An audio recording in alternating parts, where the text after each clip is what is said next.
जनार्दन जनार्दन सद्गुरु स्वामी जनार्दन।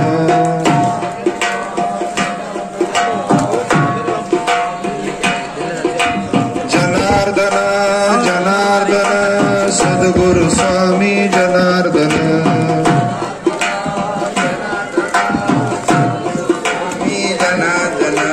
सद्गुरु स्वामी जनार्दन। सद्गुरु स्वामी जनार्दन। सद्गुरु स्वामी जनार्दन। जनार्दन जनार्दन सद्गुरु स्वामी जनार्दन। जनार्दन जनार्दन सद्गुरु स्वामी जनार्दन। मौनगिरी बाबा जनार्दन। मौनगिरी बाबा जनार्दन। मौनगिरी बाबा जनार्दन। मौनगिरी बाबा जनार्दन। जनार्दन जनार्दन सद्गुरु स्वामी जनार्दन।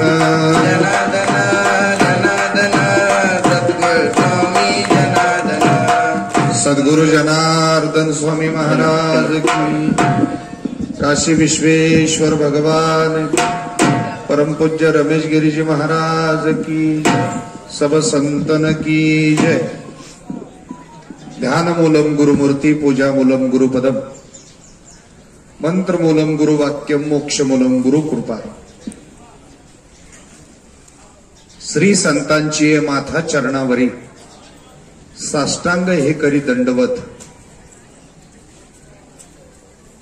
परम मंगलमय परात्पर अखिलेश्वर भक्त वांछा कल्पतरू सकल सत्ताधीश अखिल कोट ब्रह्मांड नाही पंढरीश परमात्म्याच्या चरणारविंद मस्तक लीन करून भगवान काशी विश्वेश्वराच्या चरणी मस्तक लीन करून विश्वसंत माऊली महावैष्णव श्रीमंत श्री ज्ञानोबराय, जगगुरु श्री तुकोबराय, सद्गुरु योगीराज गंगागिरीजी महाराज, सद्गुरु जनार्दन स्वामी महाराज, सद्गुरु नारायणगिरीजी महाराज आदी करून सखल महाराष्ट्र आणि हिंदुस्थानातील संतांना वंदन करून परमपूज्य परमादरणीय महंत गुरुवर्य रमेश गिरीजी महाराज यांच्याही चरणारविंद मस्तक लीन करून सर्व श्रोत्यांना वंदन करून मी या ठिकाणी माझं मनोगत व्यक्त करतो। त्याचं कारण निमित्त आपल्या सर्वांना ज्ञात आहे। आपल्या सर्वांचं श्रद्धास्थान परम वंदनीय राष्ट्रसंत सद्गुरु जनार्दन स्वामी महाराज यांचे कृपापात्र शिष्य, ज्यांना बाबाजींनी आपल्या जवळ ठेवून घेतलं, म्हणजेच समाधी मंदिराची सेवा ज्या लाडक्या शिष्याकडे दिली ते शिष्य म्हणजे महंत सद्गुरु रमेश गिरीजी महाराज आहेत। आणि ऐसी या ठिकाणी योग्य ब्रह्मचारी मिळाला या उक्तीप्रमाणे या स्थानाला, ज्या स्थानाला सद्गुरु जनार्दन स्वामींचे केवळ पायच नाही लागले तर बाबाजींनी स्वतः या ठिकाणी मला समाधी द्यावी अशी इच्छा प्रगट केली होती। आणि ती इच्छा प्रगट करत असताना याच ठिकाणी काशी विश्वेश्वराचं मंदिर बाबाजींच्याच हस्ते झालेलं होतं।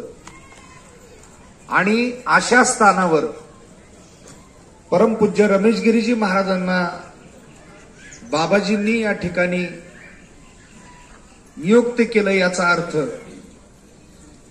की बाबाजींच्या हृदयामध्ये परमपूज्य रमेश गिरी महाराजांचं स्थान या ठिकाणी आहे।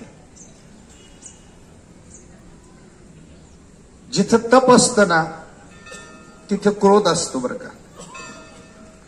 गो स्वामी तुलसीदासजी एका ठिकाणी असं वर्णन करतात की एक साधू असे होते ज्यांचा प्रयागराज तीर्थाच्या जवळ आश्रम होता। भारद्वाज ऋषी, भारद्वाज मुनी बसही प्रयागा, तीनही राम पद परम अनुरागा, तापस समदम दया निधाना। म्हणजे भारद्वाज मुनी तपस्वी होते आणि दयाळू सुद्धा होते। जिथं तप असतं तिथे क्रोध असतो. म्हणून शक्यतो साधू म्हटलं की साधू तपस्वी असल्यानं क्रोध तिथे असतोच. पण तप आणि दया एकत्रित आपल्याला जिथे पाहायला मिळते ती म्हणजे महंत गुरुवर्य सद्गुरू रमेश गिरीजी महाराज. आपल्याकडून जरी एखाद्या दिवशी निरंकार उपवास घडला तरी आपल्याकडून चिडचिड होते. साधू संन्यासी महात्मे एवढं प्रचंड तप करतात, त्या तपातून क्रोधाची उत्पत्ती होत असते. परंतु परमपूज्य रमेश गिरीजी महाराज हे असे सत्पुरुष आहे की त्यांच्याकडे तप आहे, दया आणि प्रेमाचा तर भांडार आहे. गुरुवर्य बाबांच्या सानिध्यामध्ये आलेला व्यक्ती बाबांचा झाल्याशिवाय राहत नाही, हा व्यक्तिशः माझा अनुभव आहे. कारण एवढं प्रेम, एवढं वात्सल्य, एवढा जिव्हाळा त्यांच्याकडून भक्तांना मिळत राहतो. म्हणून प्रत्येकाला असं वाटत राहतं की बाबा माझ्यासारखं प्रेम कुणावरच करत नाही. प्रत्येकाला वाटतं बरं का. आणि प्रत्येकाला असं वाटतं की बाबा माझेच आहे म्हणून. आणि हेच खरं बाबांचं वैशिष्ट्य आहे. आणि बाबांकडे बघितलं तरी शिनभाग हलका होतो. संसारातले दुःख कष्ट मनुष्य विसरून जातो. आणि खऱ्या अर्थाने आद्य जगद्गुरु शंकराचार्यांनी संताची व्याख्या सांगितलेली आहे. संताची व्याख्या आद्य जगद्गुरु शंकराचार्य काय सांगतात? शांता महंतो निवसंती संतो वसंतवलोक हितम चरतः तीर्णा स्वयं भीम भवार्णवजनाम अहे तो नान्यानपि तारयंत. लक्षपूर्वक ऐका, संताची व्याख्या काय आहे? ज्याच्यात शांतता आहे नंबर 1, ज्याच्यामध्ये महानता आहे नंबर 2, ज्यानं एखाद्या ठिकाणी वास केल्यानंतर आजूबाजूचं वातावरण वसंत ऋतू सारखं होतं, जो रात्रंदिवस समाजाच्या हिताकरता झटतो, ज्याच्या स्वतःचा भवसागर तरलेला आहे आणि इतरांचा तारण्याकरता जो समर्थ आहे, त्याला संत म्हणतात. आणि मला असं वाटतं की असे संत सद्गुरू रमेश गिरीजी महाराज. सन्मार्गावर्तिनः संतः तद्रूपेण विद्या विनय हृदये स एव वर्तती इति संत.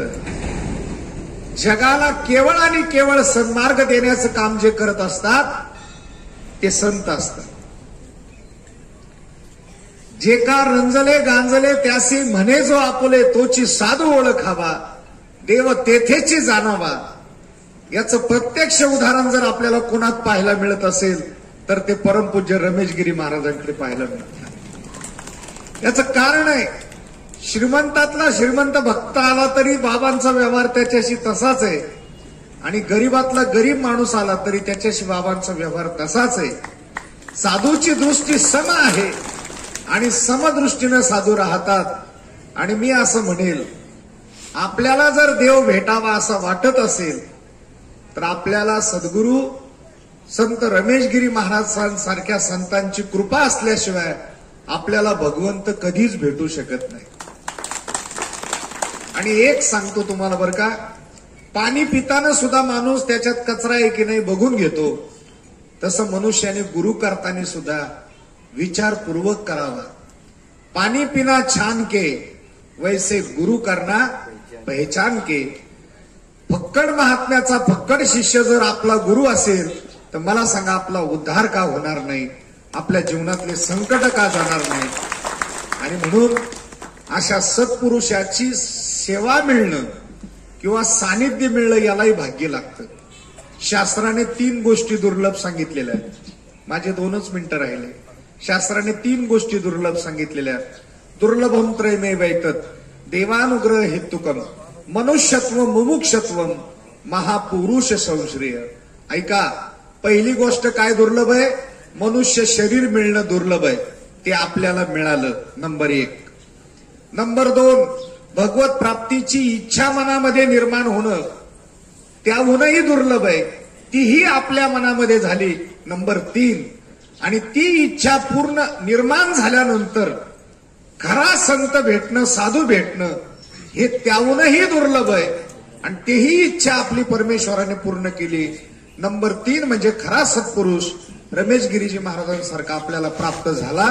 हे आपल्या सर्वांचं फार मोठं भाग्य आहे आणि म्हणून त्यांचं अभिष्ट चिंतन आहे बरं का. वाढदिवस म्हणू नका, अभिष्ट चिंतन म्हणा. आणि आपल्या गुरुला शुभेच्छा देण्या एवढे मोठे आपण नाही. आजच्या त्यांच्या अभिष्ट चिंतनाच्या निमित्त आपण त्यांचा आशीर्वाद घेण्याकरता इथे आलेलो आहोत. अन्यथा ज्यांनी कांचन कामिनी ग्रह नाव पैसा संपत्ती सर्वस्वाचा त्याग केलेला आहे, त्यांना तुमच्या मानापानाची आणि तुमच्या मोठेपणाची यत्किंचितही अपेक्षा नाही. हे जे काही स्वीकारतात ते तुमच्या समाधानाकरता स्वीकारतात, आमच्या समाधानाकरता स्वीकारतात. अन्यथा त्यांना याची यत्किंचितही अपेक्षा नाही. ज्यांनी सर्वस्वाचा त्याग केलेला आहे त्यांचं जीवनच जर त्यागमय आहे तर मला सांगा, त्यांना या मानापणाची, मोठेपणाची, या गाड्या घोड्यांची कशाचीही आवश्यकता नाही. पण भक्तांना नाराजही करता येत नाही आणि त्यांच्या इच्छाही टाळता येत नाही. आणि म्हणून ज्या वेळेला शिष्य लाडका होतो त्यावेळेला गुरुला सुद्धा शिष्याच्या काही गोष्टी ऐकाव्या लागतात आणि आपले बाबा असे ते शिष्याचं ऐकतात. हे तर गुरु समोर बोलायची सुद्धा कोणी हिंमत करत नाही. पण बाबांचं व्यक्तिमत्वच असं आहे की माणूस बाबांसमोर काही मळ असला, पोटात जर काही खतखत असली तर बाबांसमोर तो मोकळा होऊन जातो आणि त्याचं दुःख हलकं होतं. असं व्यक्तिमत्व, असे गुरुवारी आपल्याला प्राप्त झाले.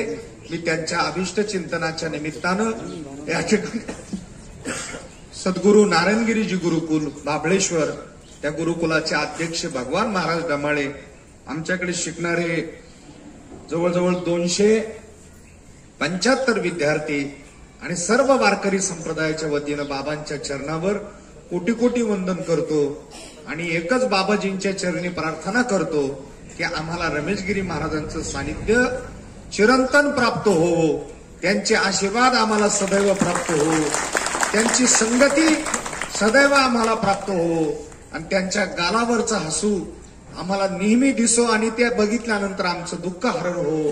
हीच प्रार्थना आपण सर्वजण मिळून करू. आणि या ठिकाणी मी थांबतो. यानंतर परमपूज्य दत्तगिरीजी महाराज हे अभिष्ट चिंतनाच्या निमित्तानं या ठिकाणी शुभेच्छापर या ठिकाणी बोलतील. त्यांनी या ठिकाणी यावं अशी मी त्यांना विनंती करतो.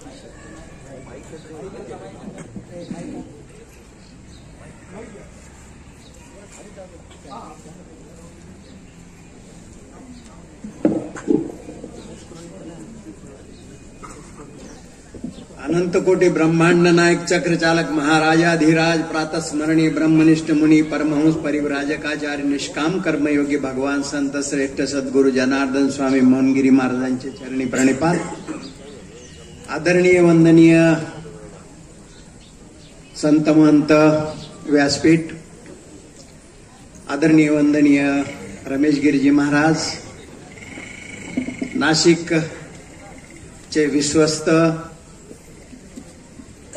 त्यानंतर आबा या ट्रस्टचे सर्व विश्वस्त आणि उपस्थित सर्व बंधू आणि भगिनी,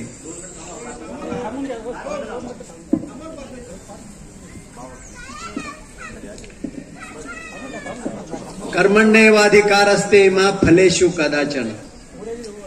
राष्ट्रसंत सद्गुरु जनार्दन स्वामी महाराजांचं हे ब्रीद वाक्य भगवद्गीतेतली ही ओवी आहे. कर्मण्येवाधिकारस्ते मा फलेषु कदाचन. भगवान श्रीकृष्णाने अर्जुनाला सांगितलं की कर्म कर पण फळाची इच्छा करू नको. राष्ट्रसंत सद्गुरु जनार्दन स्वामी मोहनगिरी महाराजांनी वेरूळ, त्र्यंबकेश्वर, नाशिक, औरंगाबाद, पालखेड, कुलतंबा, त्यानंतर खानदेशमध्ये साकूर अनेक ठिकाणी महादेवाची मंदिरं बांधली आणि प्रत्येक स्थानावर कोणीतरी जबाबदार व्यक्ती असावी, विश्वस्त मंडळाबरोबर धर्मप्रचार करण्यासाठी संत महंत असावेत. म्हणून आता दत्तगिरी महाराजांनी सांगितलं की सर्व विश्वस्त मंडळांनी मिळून बाबाजींनी एकत्र बसून अशा प्रकारे त्या त्या स्थानावर ते नेमणुका करण्यात आल्या. एका शेतकरी सामान्य कुटुंबातून रमेशगिरी महाराजांचा जन्म आहे. धन्य त्या मात्या पित्यांची. एखाद्या आईचा मुलगा इंजिनियर व्हावा, डॉक्टर व्हावा हे आई वडिलांना वाटतं, परंतु आपल्या मुलाने साधू व्हावं हे कुठल्याही आईला वाटत नाही. वाटतं का आपल्याला? तेव्हा धन्य माता पिता की ज्यांनी रमेशगिरी महाराजांच्या रूपामध्ये आपल्याला संत म्हणून या ठिकाणी या स्थानावर लाभले. आदरणीय कैलासवासी चव्हाण साहेब, त्यांच्याबरोबरचं विश्वस्त मंडळ आणि बाबाजींच्या सहकार्याने हे स्थान निर्माण झालं. ज्या ठिकाणी सत्पुरुषाचे पाय लागतील ते तीर्थक्षेत्र होतं. हे तीर्थक्षेत्र आपण भाग्यवान आहात सर्व कोपरगावची मंडळी की या ठिकाणी हे तीर्थक्षेत्र निर्माण केलेलं आहे आणि या ठिकाणी सेवा करण्याची संधी रमेशगिरी महाराजांना मिळाली. बाबाजी सांगायचे, बाबाजींकडे बाबाजींच्या चरित्राकडे जर बघितलं, राग, लोभ, मोह, मद, मत्सर ह्या सगळ्या गोष्टी पासून बाबाजी दूर होते आणि तेच आचार विचार बाबाजींची जी भक्त मंडळी आहे त्यांच्या आहेत. या ठिकाणी आता दत्तगिरी महाराजांनी सांगितलं की माझा संबंध दगडाशी होता, असं आता ते बोलले. दगड आणि मिस्त्री ते पिंपळगावला खजानीमध्ये दगड काढायचे. वेरूळला जेवढी बांधकामं झाली आहे शाळेची, वसतिगृहाची, तो सगळा लागणारा दगड एकट्या दत्तगिरी महाराजांनी काढलाय. मोठमोठे दगड असतील सुरुंग लावून ते फोडले, ट्रॅक्टरमध्ये चढवणे, ह्या सगळ्या गोष्टी त्यांनी केल्या. म्हणून त्यांना सांगितलं की तुम्ही मंदिर बांधा. त्या स्थानावर ते आहेत. माधवगिरीजी नाशिकच्या स्थानावर आहेत. मधुगिरीजी महाराज खानदेशमध्ये आहे. ज्याप्रमाणे जगद्गुरु शंकराचार्यांनी भारतामध्ये वेगवेगळ्या ठिकाणी आश्रम स्थापन करून हिंदू धर्माचा प्रचार आणि प्रसार करण्यासाठी त्यांनी ते आश्रम निर्माण केले, तसेच जनार्दन स्वामी महाराजांनी सुद्धा वेगवेगळ्या ठिकाणी आश्रम नेमून त्या ठिकाणी संत महंताच्या नियुक्त्या केल्या, नेमणुका केल्या आणि धर्म प्रचार त्यांच्या हातून व्हावा.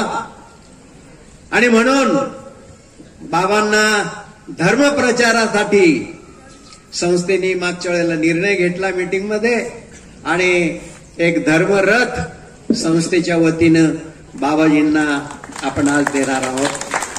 बाबांच्या स्वाधीन आपण चावी करणार आहोत गाडीची. तेव्हा राष्ट्रसंत सद्गुरू जनार्दन स्वामी मोहनगिरी महाराजांच्या चरणी मी विनम्र प्रार्थना करेल की बाबाजी रमेशगिरी महाराजांना दीर्घ आयुष्य द्या, त्यांच्या हातून समाजाची, धर्माची सेवा अखंड घडो, हीच चरणी मी त्यांच्या प्रार्थना करेन. आता महाराजांनी सांगितलं की त्यांचं अभिष्ट चिंतन करण्याचा आपल्याला अधिकार नाही आहे. थ्रू प्रॉपर चॅनल जायला काय हरकत. आपण बाबाजींना प्रार्थना करू, बाबाजींना विनंती करू की बाबाजी दीर्घायुष्य त्यांना लाभू दे, त्यांना चांगलं आरोग्य लाभू द्या आणि त्यांच्या हातून धर्माची सेवा घडू द्या. एवढीच एक विनम्र प्रार्थना मी राष्ट्रसंत सद्गुरू जनार्दन स्वामी महाराजांच्या चरणी करतो आणि माझे 2 शब्द संपवतो. जय जनार्दन, जय जनार्दन.